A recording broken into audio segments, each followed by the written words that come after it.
Қыздар, қараңыздар, қандай әдемі қатпарлар. Құрметті қыз-келіншектер, сіздерге осы видеода қатпарлы самса жасаудың тегін мастер-классын ұсынамын. Видеоны соңына дейін мұқият қарап шығыңыздар. Біз бүгін самсамыздың қамырын илейміз. Ол үшін алдымен бөлме температурасындағы суымызды ыдысқа құямыз. Қыздар, қажетті заттарды айтып өтемін. Мұнда 400 грамм су құйылды. 2 жұмыртқа қосамыз. Жұмыртқам С1 категориясынан. 1 шай қасық толтырып тұз қосамыз. Барлығын жақсылап венчикпен араластырып аламыз. Енді електен өткізілген ұн қосамыз. Менде бұл жерде жоғары сұрыпты ұн. Егер басқа ұныңыз болса да жарайды. Бастысы жоғары сұрыпты болса жеткілікті.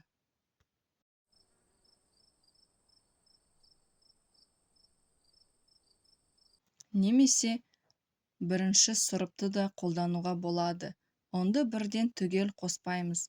Алдымен жартысын салып, қолымызбен араластырып илейміз. Кейін қалған ұнды қосамыз. Барлығын жақсылап араластырып, қамырды илей бастаймыз. Қыздар, менде ұн шамамен 1 килограмм немесе сәл көбірек кетті. Өйткені әр ұн әр түрлі ылғалды сіңіреді. Қамыр сәл қаттылау болуы керек. Себебі қамырды жайғанда қатпарлары жақсы көріну үшін. Жұмсақ қамыр жарамайды. Бастапқыда қамыр сәл қатты болып көрінуі мүмкін, бірақ араластыра келе біркелкі болады. Қамырымыз дайын болған соң үшке бөлеміз. Таразыға салып өлшеуге де болады. Көз мөлшермен де бөлуге болады. Жалпы қамыр массасы шамамен 1,5 килограмм шықты. Әр бөлікті қолмен домалақтап, дөңгелек етіп қалыпта келтіреміз. Қыздар, қамырды бетін пленкамен жауып, бөлме температурасында жарты сағатқа тынықтырып қоямыз. Енді самсаның ішіне себетін ұн мен крахмал қоспасын дайындаймыз. 4 ас қасық ұнға 2 шай қасық жүгері крахмалы қосамыз. Егер кукурузный крахмал болмаса, тек ұнмен де болады. Бірақ крахмал қоссаңыздар, қатпарлары әдемі қытырлайды. Барлығын араластырып, қамыр жайғанда арасына сеуіп отырамыз. Қыздар, қамыр тынығып, бетін әдемі тегіс қылып тағы бір илеу жасап аламыз. 3 бөліктің біреуін ғана алып, қалған екеуін пакетке салып қоямыз. Ұн мен крахмал қоспасын үстіне себелеп қамырды жайып шығамыз.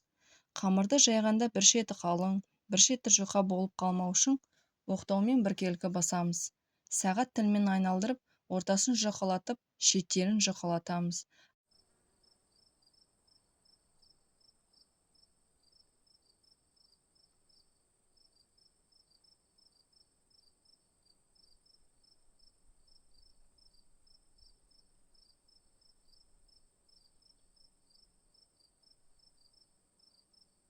Қамыр біртекті әрі әдемі дөңгелек болуы керек.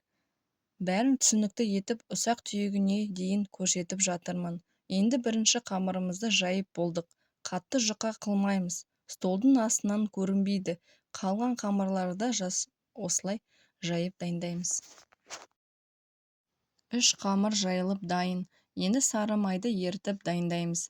Менде 82% нағыз сары май. Маргарин қолданбаған дұрыс. Бірақ қолдансаңыздар да болады. Өзім үнемі сары май қолданамын, дәмі ерекше болады. 250 грамм сары майды бояуытта ерітеміз.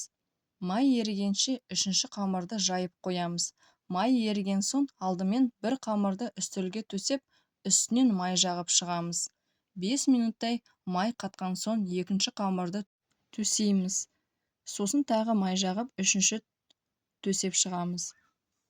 3 қамырды бірінің үстіне бірін төсеп, рулет сияқты ораймыз. Қатты қысып орап, бетін пленкамен жауып тоңазытқышқа 2 сағатқа қойып қоямыз.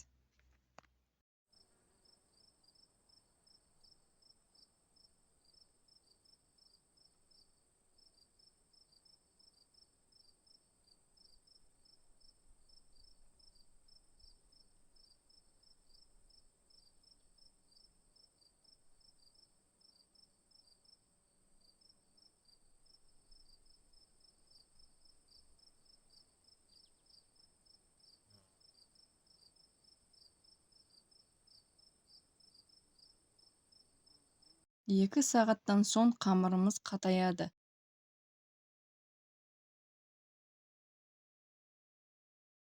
Тауық еті мен 200 грамм пияз турап қосамыз. Дәміне қарай тұз, паприка, зира, қарабұрыш қосамыз.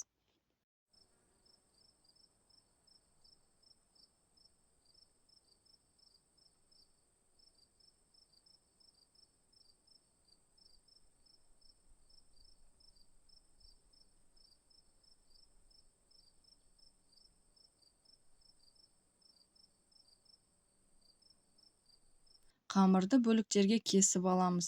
Шамамен 50 грамнан бөлуге болады. Бетін жауып тағы да тоңазытқышқа қойып қоямыз. Бір түнге қойсаңыздар да болады. Қамыр дайын.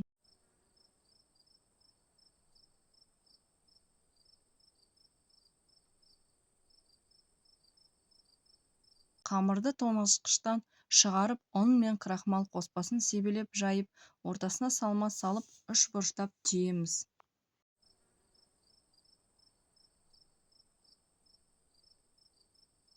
Қамырдың шеттерін жақсылап жабамыз. Бетін жұмыртқамен майлап күнжіт себеміз. Пешті алдын ала 180-200 градусқа қыздырып, самсаны 25 минут пісіріп аламыз.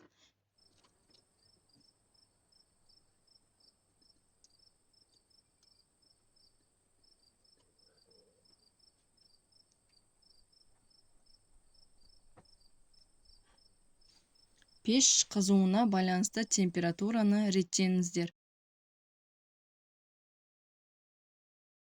Самсамыз дайын. Қараңыздар, қандай әдемі шықты. Дыбысын тыңдаңыздаршы, қытырлауы ерекше. Құрметті қыз-келіншектер, егер видео ұнаса, міндетті түрде каналыма жазылып, лайк басып, видеоны бөлісіп жіберіңіздер.